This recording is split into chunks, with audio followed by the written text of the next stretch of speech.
संपूर्ण होइछि कटक महानगर शांति कमिटी निर्वाचन पर्व। दीर्घ 10 वर्ष पर प्रथम थर पर अनुष्ठित होइछि एही निर्वाचन पर्व। सभापति संपादक और कोषाध्यक्ष पदरे 2 जण लेखाएं सदस्य निर्वाचन रणांगन में अवतीर्ण होइथिले। सभापति पदरे थिबा देवेंद्रनाथ साहू विपक्ष में क्षीरोद साहू संपादक पदरे थिबा भिकारी दास विपक्ष में पृथ्वीराज साहू छिड़ा होइथिले। कोषाध्यक्ष पदरे थिबा नरेश साहू विपक्ष में ललाटेन्दु प्रधान प्रतिद्वंदिता करुथिले। तेबे नवागत माने पराजित होइथिबा बेले पदरे थिबा 3 जण तांको पद बजाय रखिबारे सफल होइचंती। मु आज षष्ठ थर पई जो निर्वाचित होइछि यह हूँ कटकर 10 लाख लोकंर भल पाइबा अच्छी 176 मंडपर सभापति संपादक मते आशीर्वाद करचंती मो भल मते भल पाइबा देइचंती स्नेह श्रद्धा देइचंती। मु 1983 मसीहा अक्टोबर 8 प्रतिष्ठाता सभ्य भाव आज पर्यंत काम करछि। 2000 मसीह पुणी 2029 तारीख 2029 पर्यंत पुणी काम कर शक्ति मते माँ दुर्गा देले। जो भल पाइबा स्नेह श्रद्धा मत देइचंती सेही भली भाव आगामी 5 वर्ष पई मते सेही भली भाव आशीर्वाद श्रद्धा दियंतु एवं समस्तकर भल पाइबा आज मु जो पद अलंकृत कली षष्ठ थर पई सेति समस्त को अशेष कृतज्ञता। प्रति वर्ष 5 वर्ष थरे महानगर शांति कमिटी इलेक्शन माने बा सिलेक्शन हुए किंतु एभली भाव में नथिला। एही वर्ष जेहेतु अन्य कंटेस्टेंट माने आसिले तेणु आमर जो इलेक्शन ऑफिसर को दायित्व दि जाइथिला सेमाने ताकर ठीक कार्य निर्वाही करछन्ती। समस्त पूजा कमिटीर सभापति संपादक माने आसी ताकर स्नेह श्रद्धार भोट देइछन्ती। मीडिया बंधु मानकर प्रसार प्रसार भी करूछन्ती। राजनीतिक मंडली माने से मध्य उपस्थित रहिछन्ती।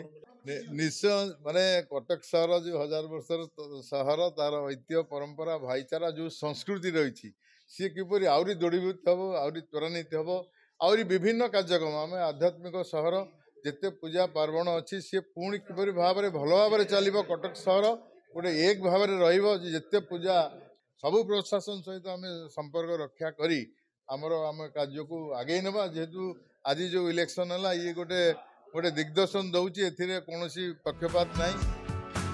2009 पर ई कमिटी रे रविवार निर्वाचन पर्व अनुष्ठित होइतिला। एहाको अबाध निरपेक्ष करिबा पई ओसीए सम्मेलनी कक्ष रे रविवार स्वतंत्र व्यवस्था करा जायतिला। 2 जण निर्वाचन अधिकारी को समेत महानगर पूजा कमिटी संपादक पूर्वतन विधायक प्रभात त्रिपाठी मुख्य निर्वाचन अधिकारी भाबे दायित्व तुलाइथिले।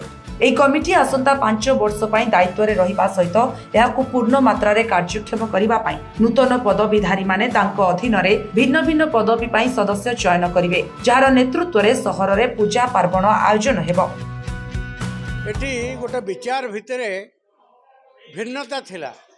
किछि नुआ युव नेता माने जो माने शांति कमिटी भितरे भिन्न भिन्न मंडपर अछंती से माने चाहिए जे आमे दायित्व को आसीबा एवं ता भितर जितेबाला प्रतिद्वंदिता कथा आम दृष्टि की आसला मुझे सहमति करवा उचित भाविली ना।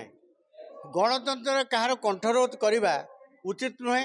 तेणु केते निरपेक्ष एवं अबाधर निर्वाचन हो पार सेटा को आम उद्यम कले एवं समस्ते जो माने प्रतिद्वंदिता करुले भी से बहुत सहयोग कर जा हो निर्वाचन फलाफल अबाध निरपेक्ष भाव में करागला बोली जी जीति एवं जो माने जीति पारि ना समस्ते ताको स्वीकार करछन्ती एवं आमे कटक महानगर शांति कमिटी कार्यक्रम रे सबु राजनीतिक दलर नेतृवृंद समस्त निर्वाचित प्रतिनिधि ताको निमंत्रण करिथिलु।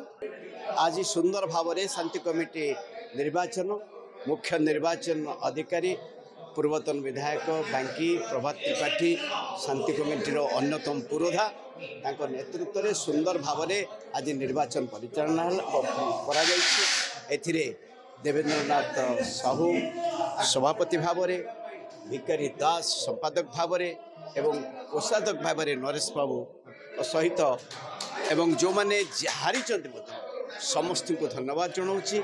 आशा करुच्ची समस्त आसतु कटक सहर जो ऐतिह्य रही शांति कमिटी माध्यम समस्त मन को छुई। कटक विनोद दास को रिपोर्ट यूबीसी ओडिया।